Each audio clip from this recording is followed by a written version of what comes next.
o venceria, um valente que o venceria, um forte que o venceria.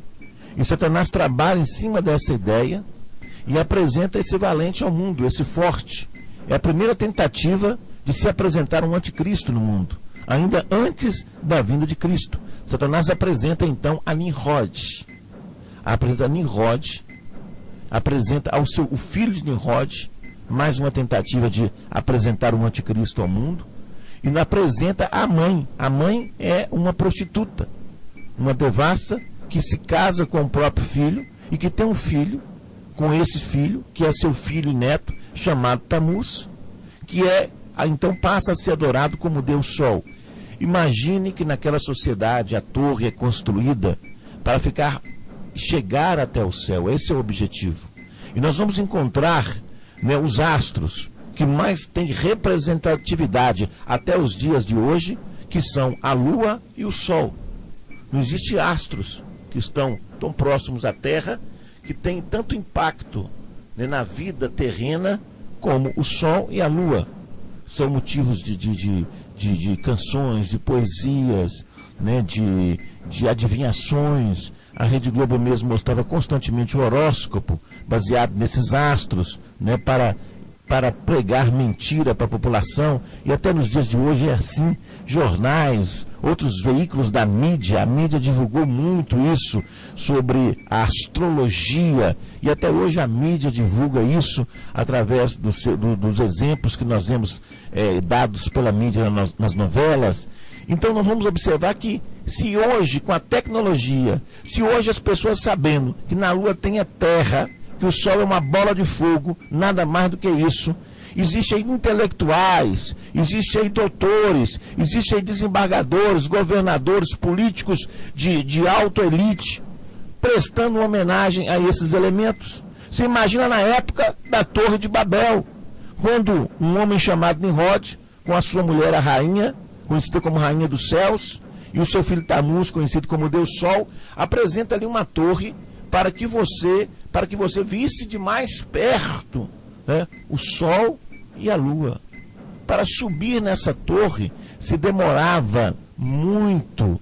Não era chegar e subir num dia, não. Era uma torre altíssima, a Torre de Babel, que foi edificada com mais de 600 pessoas trabalhando, 600 mil pessoas trabalhando para construir um monumento que deveria ser visto em toda a terra. A ideia era essa, que aonde você estivesse na terra, você enxergasse a torre e soubesse que a torre era o lugar central.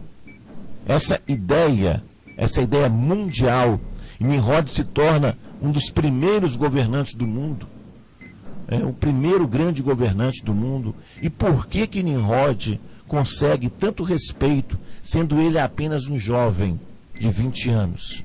Como é que ele consegue o respeito e consegue com que as pessoas se curvem a ele? Por causa de uma fraude, um roubo.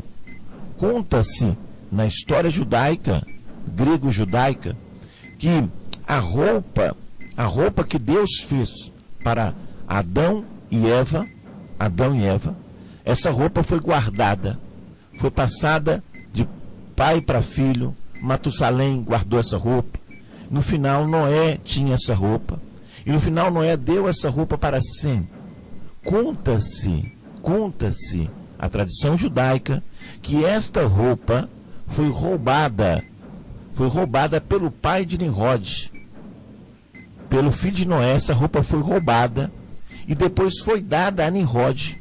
E Nimrod se apresenta à população com essa farda, que significava sacerdote, significava portador, significava que ele seria o segundo Adão. Então ele veste essas vestes e começa com um discurso ditatorial, um discurso político de promessas, e ele promete algo que estava no coração do homem: chegar até Deus. Então ele disse: eu sei como chegar até Deus. E ele convence a construção de uma torre, e ele cria o primeiro sistema religioso do mundo. E diga-se, esse sistema religioso que ele criou até hoje existe, nunca deixou de existir, porque a ideia é tão boa que o próprio Deus desce para destruir a torre mas o próprio Deus, ele permite que a ideia prossiga para saber quem é que daria crédito à verdade e quem daria crédito à mentira. Então se ergue e ali se tem uma origem. Vamos falar um pouco sobre a farda, sobre a roupa.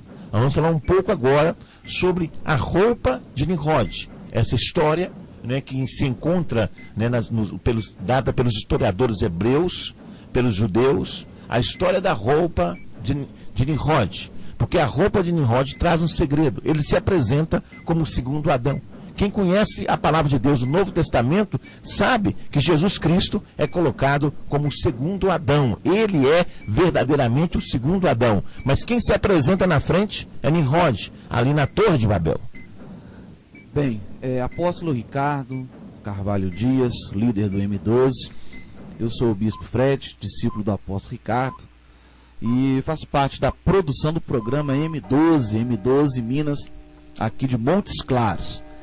E, de acordo com as pesquisas da produção do programa M12, sob a direção da apóstola Mary e do apóstolo Ricardo Dias, nós estamos aqui para complementar, historicamente e biblicamente, tudo isso que está sendo comentado aqui neste programa, tudo isso que você nos assiste pela internet e nos ouve também. Bem, o primeiro líder a corromper os homens foi Nimrod. Seu pai, Cush, havia casado com a mãe de Nimrod, Semíramis, né? Já em idade avançada. Na qualidade de filho da sua velhice, Nimrod, fruto dessa união tardia, era especialmente querido por ele. O pai de Nimrod deu a ele roupas feitas pelas peles com as quais Deus cobriu a Adão e Eva na ocasião em que deixaram o paraíso. Cush havia chegado à posse delas através de Cão. De Adão e Eva, as peles haviam passado a Enoque, e dele a Matusalém, e dele a Noé. E este as havia levado consigo para dentro da arca. Então essas roupas feitas de pele estiveram na arca. Imagine a importância que tinham para eles essas roupas. Não era qualquer roupa. Hoje se guarda um quadro de Mona Lisa, e pessoas vão lá para tirar foto no Museu do Louvre, em Paris, e ficam lá aquela multidão tirando foto à distância de um quadro, porque é uma relíquia, né, conhecido no mundo inteiro, o quadro da Mona Lisa, né? Agora você imagina as roupas que Adão usou, cujo alfaiate foi Deus. Quando os ocupantes da arca estavam para deixar o seu refúgio, Cão roubara as vestes e escondera, passando-as adiante, finalmente para o seu primogênito, Cush. E Cush, por sua vez, mantivera as peles escondidas por muitos anos. Quando seu filho Nimrod fez 20 anos, Cush deu essas vestes a ele, na idade de 20 anos. Essas vestimentas tinham uma propriedade assombrosa. Quem as trajava tornava-se ao mesmo tempo invencível e irresistível. As feras e aves do campo prostraram-se diante de Nimrod. Engraçado que a Bíblia fala que Adão, que nomeou os animais vinham e se prostravam para ser nomeados. E quando os animais reconheceram essas roupas em Nimrod, faziam-se a mesma coisa. Interessante. E logo que viram o vestido com elas, ele se tornou ainda mais vitorioso em todos os seus combates com os homens. A fonte dessa força inconquistável as pessoas desconheciam, atribuindo a sua bravura pessoal pelo que o apontaram como seu rei. Então ele era o rei apontado pelo povo por causa da sua bravura em combate. E isso ocorreu depois de um conflito entre os descendentes de Cush e os descendentes de Jafé, conflito do qual Nimrod emergiu triunfante, tendo afugentado o inimigo por completo com o auxílio de um punhado de combatentes. Nimrod escolheu Sinar como sua capital. A partir dali, ele entendeu cada vez mais o seu domínio, até chegar, através de astúcia e força, à condição de governante único do mundo. governante único do mundo. Esse título de Nimrod, através da conquista, através da usurpação familiar. A impiedade de Nimrod acompanhou o incremento do seu poder. Desde o dilúvio, não havia existido pecador como Nimrod, que criava ídolos de madeira e pedra e prestava-lhe a adoração. Não satisfeito em viver por si mesmo uma vida sem Deus, fazia tudo o que podia para tentar seus súditos, que abraçasse os caminhos da maldade, no que tinha assistência e cumplicidade de todos os seus súditos. Este Nimrod na época, ele era um homem de total impiedade. O formidável sucesso que acompanhava todas as suas iniciativas gerou um resultado sinistro. Os homens deixaram de acreditar em Deus, passando a crer em sua própria bravura e habilidade, atitude com a qual Nimrod buscava converter todo mundo. Pelo que as pessoas diziam, desde a criação do mundo, não houve outro como Nimrod, potente, caçador, homem caçador e feras e pecador diante de Deus. Mas não foi suficiente para a ambição maligna de Nimrod. Como se não bastasse levar os homens para longe de Deus, fez todo o possível para que se lhe prestassem as honras que cabem à divindade. Então Nimrod, ele fez com que os homens da época enxergassem ele como sendo um Deus, como sendo uma divindade, e obrigava as pessoas, por meio da força, a adorar a ele. Ele se tornou um Deus, apregou-os como Deus, e fez para si um trono que imitava o trono de Deus. E aqui está o grande segredo. Ele fez um trono que imitava o trono de Deus, uma torre construída a partir de uma rocha redonda, sobre a qual colocou o trono de cedro, sobre o qual erguiam-se, por sua vez, um após o outro, 4 tronos de ferro, de cobre, de ouro e de prata. Coroando todos eles, sobre o trono de ouro, repousava uma pedra preciosa, de formato redondo e tamanho gigantesco.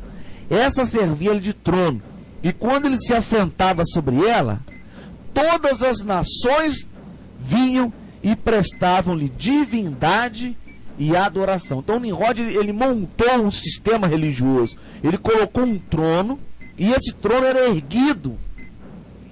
E a intenção desse trono dele era que chegasse aos céus. Nimrod queria erguer o trono dele de ouro, mediante 4 outros tronos, 4 outros fundamentos, ferro, cobre, ouro e prata, e por cima o trono de Nimrod, e todos o adoravam como uma divindade, apóstolo Ricardo. Essa é a história de Nimrod. E os que construíram a arca, eles tinham 3 pensamentos. Eles tinham 3 pensamentos, conforme vai ser lido para você aqui agora, pela produção. 3 pensamentos, os que estavam construindo a arca. E tem também a questão do desejo de, com essa torre, desculpe, construindo a torre, que eu fui interrompido aqui, mas os que estavam construindo a Torre de Babel, eles tinham 3 pensamentos.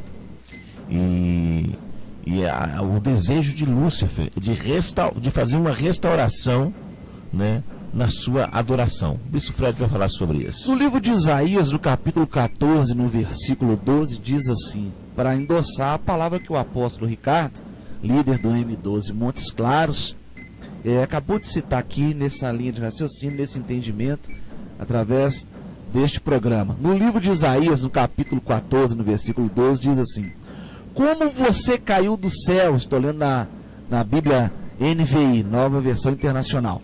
Como você caiu do céu, ó estrela da manhã, filho da alva, como foi atirado à terra, você que derrubava as nações. Versículo 13.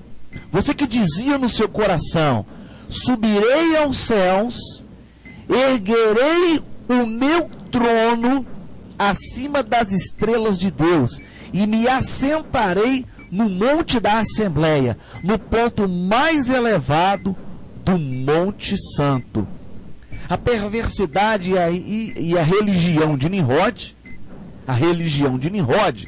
atingiram seu clímax na construção da Torre de Babel. Seus conselheiros apresentaram o projeto de edificação da torre, e Nimrod concordou, e foi executado em Sinar por uma multidão de 500.100.000 homens. 500.000, ou seja, 600.000 homens, 500.000 mais 100.000 homens. O empreendimento era nada mais, nada menos do que a rebelião contra Deus. E entre os edificadores havia 3 classes de rebeldes. O primeiro grupo dizia: subamos até o céu e travemos guerra contra ele. Então, parecia que era uma revolta, que era um pós-guerra, que era uma retaliação de algo que tinha acontecido. Dentro daqueles homens habitava um espírito maligno, e o primeiro pensamento é: subamos até o céu e travemos guerra contra ele. Interessante que Apocalipse fala sobre uma guerra, houve peleja no céu. Interessante que, endossando isso aqui, apóstolo Ricardo e amigos que acompanham através do YouTube, através da nossa programação, a palavra de Deus no livro de Apocalipse fala de uma peleja e fala de uma expulsão, e fala de uma expulsão de Satanás. Peleja no céu. Se você pesquisar, você vai perceber que essa revolta, que essa peleja que aconteceu, que narra no livro de Apocalipse, esse primeiro pensamento aqui nos retrata isso. Nos retrata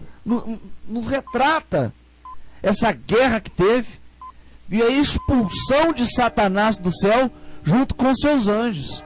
E foi expulso do céu. Trata assim a palavra do Senhor. E agora, apóstolo Ricardo e amigos dessa programação, o pensamento deles, eles querem voltar. Eles querem voltar para lá. Bem, o segundo pensamento dessa segunda classe dizia o seguinte: subamos até o céu e instalemos ali nossos ídolos, nossas imagens de esculturas, imagens e semelhança de homens, e prestemos adoração a eles. Então, o segundo pensamento é: vamos pegar as nossas imagens de barro, de pedra, de madeira, e vamos levar lá para cima. E vamos levar os nossos deuses para lá. Era esse o sistema religioso criado por Nimrod em Babel. E a terceira classe dizia o seguinte: subamos até o céu e vamos destruir com os nossos arcos e as nossas lanças.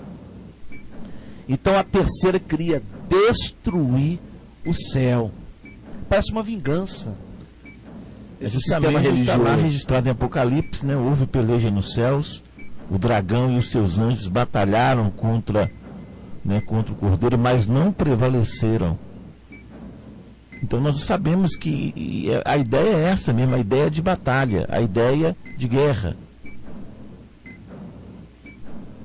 Interessante que no livro de Apocalipse, capítulo 12, no versículo 7, Apocalipse 12, versículo 7, diz assim: então houve guerra no céu, Miguel e seus anjos batalhavam contra o dragão, e o dragão e os seus anjos batalhavam, mas não prevaleceram, nem mais o seu lugar se achou no céu. E foi precipitado o grande dragão, a antiga serpente, que se chama Diabo e Satanás, que engana todo mundo. Aí é que está Babel, aí é que está Babilônia. A A placa desse sistema religioso é engano. E aqui diz no Apocalipse que engana. Bispo, aqui olha só, veja bem, isso é muito importante. Eu vou fazer uma pausa que é muito importante. Ele diz aqui que engana todo mundo. É essa definição que Deus dá para esse sistema religioso. É um sistema que engana e ganha a credibilidade das pessoas. É o inimigo amigo. O inimigo amigo é como, às vezes, um pai tem um filho e tem um amigo que é inimigo, que está levando o menino para as drogas, está levando o menino para o crime. Aí o filho diz, é meu amigo, é um amigo inimigo. Assim é Babilônia. Babilônia se apresenta oferecendo o que ela não pode. Nimrod se apresentou oferecendo um caminho ao céu. Babilônia também está oferecendo o céu. Só que Babilônia não tem céu nenhum para dar. Porque Babilônia é uma corrupção. Babilônia é um espúrio. Ele é uma distorção. É algo, como diz, bizarro. Babilônia é bizarro, porque Jesus é o caminho, a verdade e a vida, e se houvesse uma torre que liga o céu à terra, essa torre é Jesus. Mas Jesus é o caminho. Ele não disse nem que ele é torre, ele é um caminho. Então nós temos aqui em Apocalipse 12:7 dizendo que o dragão engana todo mundo. É o que diz Babilônia, é o que diz a rainha dos céus. Não há quem me veja. Não há quem me veja. Então as pessoas, quando olham para a rainha dos céus, veem Maria. E quando olham para o chamado Senhor do Bonfim, eles veem Jesus. Não há quem me veja, engana todo mundo. Quando olha ali para as imagens e representações do mundo inteiro, entendem que é a rainha dos céus, e é a rainha dos céus, entre aspas, porque no céu não tem rainha, mas na verdade não é a Maria do cristianismo. Não é o Jesus do cristianismo, é o Deus Sol. É a mulher da Torre de Babel e o seu filho. É a mãe e o filho da Torre de Babel. Por que essa história da mãe e do filho? Por causa da profecia de Deus no livro de Gênesis 3,15. O descendente da mulher pisará a cabeça da serpente. É por isso que Satanás tem uma ideia tão brilhante, porque ele copia uma verdade e aí ele cria uma mentira em cima dessa verdade. E nós temos engano a todo mundo. E esse é o papel de Babilônia. Você observa que quando o Império Romano, que teve o primeiro Papa, foi Constantino. O primeiro Papa chamava-se Constantino, era um sacerdote. Pedro nunca foi Papa. Então nós vamos entender uma coisa. Inclusive Pedro era casado, né? O Papa não pode ser casado. Mas veja bem, nós vamos entender uma coisa. Quando o Império Romano foi invadido pelos bárbaros, quando Átila, rei dos Hunos, chegou para invadir o Império Romano, o rei de Babilônia foi lá ter uma conversa com ele, que era chamado já de Papa. Foi ter uma conversa com Átila, o rei dos Hunos, dizendo, olha, não destrói Roma. Não faça isso, não invada Roma agora, porque os teus deuses são os meus deuses. Eu sou o sacerdote da deusa que você adora. Então nós temos algo em comum. E Átila se curvou diante do discurso do rei de Babilônia, que disse, eu sou o sacerdote. Eu sou o sacerdote que represento a sua deusa. Então ali Átila, rei dos Hunos, ao ouvir essa confidência papal, que adoravam ao mesmo Deus, ele se esquiva. Mas veja bem o que acontece. Logo você vai observar que sempre Babilônia está do lado da situação de quem está no poder, porque ela tem um discurso ecumênico. Então quando Hitler está para conquistar o mundo e Hitler parece ser o novo Nimrod, Babilônia dá os braços e apoia Hitler. Babilônia se une a Hitler e os dois estão juntos. Só que Hitler, o novo Nimrod, perde a guerra. E quando perde a guerra, aparece a Inglaterra, aparece a União Soviética. E o que acontece? Aparece os Estados Unidos. Babilônia vem com o seu discurso. E continua no poder. E não é penalizada. E continua sendo honrada. E diz para os reis da terra, olha, você venceu, parabéns. A sua deusa é a minha deusa. O seu Deus é o meu Deus. Então ande comigo e eu andarei contigo. Então essa é Babilônia. Engana todo o mundo. Deus é um só. Deus é um só, né? Que frase bonita. Todos os caminhos levam a Deus. Que frase bonita. Dizendo todo mundo é filho de Deus. Que frase bonita. todas essas frases são mentirosas. E quando a gente descobre isso, a gente começa a entender as coisas. E quando a gente não entende, não descobre, a gente não entende e a gente fica até com raiva. Quando alguém diz, olha, todos são criaturas. Jesus disse, ide pregar o evangelho a toda criatura. Quem crer e for batizado será salvo. Quem crer, dar-se-lhe-á o poder de se tornar filho de Deus, a saber, os que creem no nome de Jesus. João capítulo 1. Então nós vemos aqui, engana todo mundo. É uma obra de engano. Querido rádio ouvinte, é uma obra de engano. Então, quando você fala contra a Babilônia, você está falando contra o sistema. Quando você pensa que Babilônia, ela cria uma história para a igreja de Jesus Cristo, uma história espúria, dizendo que a igreja de Jesus Cristo, que nós os evangélicos, temos nossa origem em Martinho Lutero, em muitos livros, em seminários se estuda essa mentira. Isso é uma inverdade, isso é uma injustiça.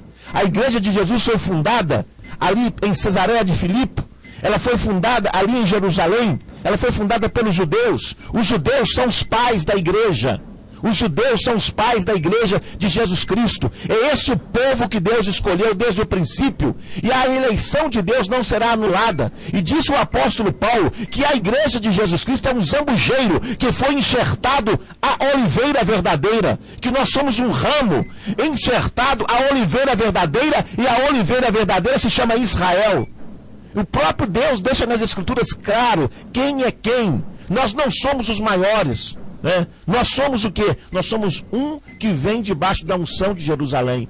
Então, quando o rei de Babilônia teve no Brasil agora recentemente, o rei de Babilônia é o 7º ou 8º rei? Essa é a grande pergunta que os estudiosos e profetas fazem no momento de hoje, os que estudam a escatologia. Ele é o 7º ou é o 8º rei? Então você observa que ele diz que os protestantes, esse nome protestante, eu nunca gostei desse nome, esse nome protestante, ele pode ser usado como estratégia de evangelismo, para se ganhar vidas para Jesus. Mas quando o rei de Babilônia liga e nos chama de protestante, ele está automaticamente nos ligando a Martinho Lutero. Martinho Lutero, ele teve muitas coisas positivas, mas ele teve muitas coisas negativas. E uma foi o antissemitismo. Ele ainda tinha carregado em si várias doutrinas de Babilônia, porque até os dias de hoje, os seguidores do luterismo vestem roupas parecidas com roupas de Babilônia. Então nós vamos entender uma coisa, nós vamos entender isto. Nós não estamos vinculados a Martinho Lutero, como a nossa origem fosse Martinho Lutero. Mas a nossa origem é verdadeiramente os 12 apóstolos. É a partir dos 12 apóstolos que se funda a igreja, a partir de 120 discípulos. E os 12 apóstolos são os que colocam a doutrina. Eles colocam a doutrina juntamente com Tiago, irmão do Senhor. Colocam a doutrina na igreja, são 120 discípulos que fazem com que a igreja de Jesus, ela prevaleça no mundo. Voltando ao ponto que nós estávamos dizendo, Satanás, o dragão que engana todo mundo. E você vê aí presidentes, latifundiários, industriais, magnatas, banqueiros, todos beijando a mão de Babilônia. Continuando então aqui o estudo, e foi precipitado à terra, e os seus anjos foram precipitados com ele. Então, a ideia de Babilônia começou no conflito no céu. A ideia da religião de Babilônia é uma religião de vingança, que começa quando houve essa peleja no céu. E foi precipitado para a terra o dragão e os seus anjos, e trouxeram essa ideia. Então, os demônios caídos trazem a ideia de uma guerra, de uma batalha. E Nimrod, porque ele usurpa, ele pega a capa roubada, ele fala, como é que eu vou ter poder sobre o povo do jeito que eu sou? Então, ele é um usurpador. E todo usurpador é um tipo de Satanás. Satanás é o primeiro grande tentador.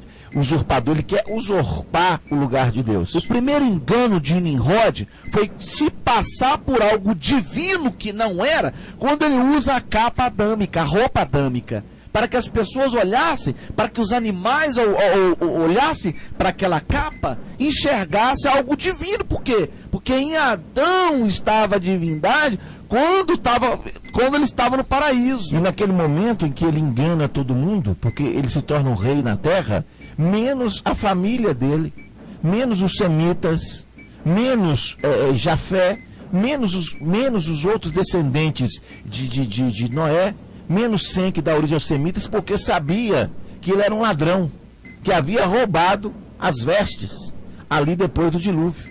Então sabiam que ele era o quê? Um usurpador. E Sem também, na minha opinião, né, ele é Melquisedeque. Sem é Melquisedeque antes e depois do dilúvio. Então Sem, ele tinha comunhão com Deus. E ele sabia que estava ali sendo gerada uma grande farsa para enganar a humanidade da época e engana a humanidade até os dias de hoje. Então os três pensamentos, o primeiro pensamento era o seguinte, que eu vou entrar na torre agora. Porque a torre é o sistema religioso. A palavra religião significa religar. Daqui a pouco nós vamos falar sobre isso. O primeiro pensamento é o seguinte: subamos ao céu. Subamos ao céu? Então caíram de lá. Foram expulsos do céu. E agora eles querem voltar ao céu. Subamos ao céu e travemos guerra contra ele. Ele não fala Deus, fala ele. O cara lá de cima. Ele. O segundo pensamento: subamos até o céu e instalemos, ou seja, vamos colocar ali os nossos ídolos, as imagens de escultura, a representatividade. Qual é, hoje em dia, essa religião? É fácil a pessoa saber qual que é. A Bíblia diz que ela se veste de vermelho e que está numa cidade chamada Cidade das Sete Colinas. E diz que também a outra cor que ela gosta muito é lilás. E que ela está ornamentada em ouro, joias, pedras preciosas, e que os reis da terra se encurvam diante dela, os governantes. Qual será essa religião? O terceiro pensamento: subamos até o céu e devastemos, vamos acabar com tudo. Com nossos arcos e lanças. Aqui, apóstolo Ricardo, eu entendo como sendo os ativistas dessa religião. Porque o ativista que quer quebrar tudo, quer meter o pé, quer acabar, arrasar com tudo. Então aqui tinha os ativistas. Ok. Muitos anos foram gastos na construção da torre, que atingiu tamanha altura que era necessário um ano inteiro para chegar ao topo. Um tijolo tornou-se, portanto, mais precioso aos olhos dos construtores do que um ser humano. Se um homem caía e encontrava sua morte, ninguém se dava conta. Mas se um tijolo caía e se quebravam, todos choravam, porque seria necessário um ano para substituí-lo. Então era incessante o sobe e desce. Tão obcecados estavam em atingir o seu propósito, que não permitiam que uma mulher interrompesse seu trabalho na confecção de tijolos, mesmo quando chegava a hora do parto. Modelando tijolos, ela dava à luz a seu filho, amarrando junto ao corpo com um lençol, continuava fazendo tijolo. Não diminuíam jamais o ritmo do trabalho, e das alturas vertiginosas que haviam atingido, lançavam continuamente flechas em direção ao céu. Viam que as flechas voltavam cobertas de sangue, pelo que reforçavam a sua alusão e gritavam: matamos todos que estavam no céu. Disse: ora, desçamos e confundamos a língua deles, para que não entendam a fala um do outro. Daí, dessa história de Nimrod, surge a mitologia grega, surge a mitologia egípcia, porque sempre envolvendo deuses, guerras, o Olimpo. Dessa história da Torre de Babel, que é uma história que começa no céu, né, com a queda de Lúcifer, e a ideia surge quando Deus dá a revelação de que o descendente da mulher é que vai vencer o mal. Aí surgem as mitologias escandinavas, né, e a que alcançou maior repercussão no mundo inteiro é a mitologia grega, por causa das universidades que seguem o modelo grego. Todas as universidades ensinam premissas gregas, né, para a população até os dias de hoje. Então, tudo isso tem sua origem na Torre de Babel. E foi assim. A partir daquele momento, ninguém soube o que o outro estava dizendo. Se um pedia argamassa, o outro lhe dava um tijolo. Num acesso de fúria, o segundo jogava o tijolo no primeiro e o matava. Muitos morreram dessa forma, e os restantes foram punidos de acordo com a rebeldia de sua conduta. Os que haviam dito, subamos até o céu, instalemos ali os nossos ídolos, a idolatria, o culto aos deuses de imagem, de escultura, de pedra, de barro, de gesso, e prestemos adoração a eles. Então existe uma ideia da torre como religião, religar a terra aos céus. A torre é esse canal. Só que Nimrod, possuído por esse espírito de Satanás, expulso do céu, começa a construir a torre para tentar levar o trono dele de novo para o céu. Por que de novo? Porque foi expulso de lá o dragão, Satanás, a antiga serpente. Então, para que o ouvinte entenda, Satanás queria elevar o trono dele mais alto que as estrelas de Deus, que são os anjos. Isso foi lido, e isso inclusive foi lido no livro de Isaías, que eu li aqui a princípio. Então a torre é para chegar às estrelas. A torre tem esse objetivo louco de chegar às estrelas. E você diz, mas isso é uma loucura, porque a atmosfera terrestre, a lei da gravidade, nada disso era conhecido nem por Satanás naquela época, só Deus sabia disso.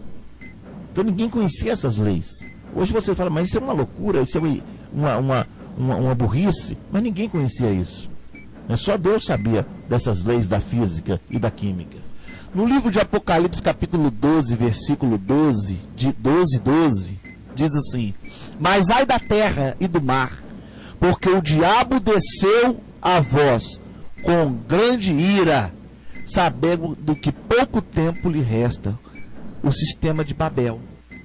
Esse é o sistema de Babel, apóstolo Ricardo. Então, para concluir a minha parte aqui, no dia de hoje, Deus vem e confunde as línguas. E essa confusão gerou uma guerra. E essa guerra que gerou por causa da confusão na construção da torre, a torre fica incompleta. E os povos são dissipados, levando seus ídolos. Bispo, vamos deixar essa parte para amanhã, porque ele vai falar algo muito importante aí, mas o nosso tempo está terminando.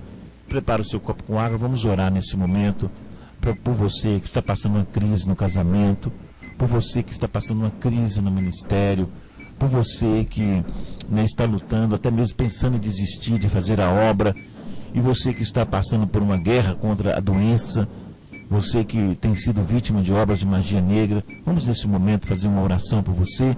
Prepara o seu copo com água e nós estaremos aqui orando em nome de Jesus. Meu Deus e meu Pai, em nome de Jesus, o nome que é sobre todo nome, eu entro em oração agora diante da Tua presença para fazer, ó Pai, em nome de Jesus, essa oração, no nome do Senhor que morreu na cruz e ressuscitou ao terceiro dia, e Ele é Senhor dos senhores, Ele é o Rei dos reis, Ele é o soberano eterno Pai, e nós queremos, em nome do Teu Filho Jesus, que o Teu Espírito Santo venha a cobrir de graça a nossa cidade, a repreender, meu Deus, aquelas 3 entidades que foram colocadas ali na Prefeitura de Montes Claros hoje ou ontem. Ó meu Deus, que o Senhor venha a repreender, porque dali sai o governo da nossa cidade. E nós não queremos, ó Pai, uma prefeitura mergulhada no misticismo, no esoterismo e nas pirâmides. Que o Senhor se levante para repreender, ó meu Deus, a ação. Então, que a bênção dos intercessores sejam sobre essas pessoas que estão orando por mim e por minha família. Em nome de Jesus, eu agradeço, meu Pai, porque preciso dessas orações, porque sem o Senhor e a Tua bênção, meu Deus, eu não posso existir. Louvado seja o Teu nome, abençoa Teus filhos, em nome de Jesus, eu te abençoo.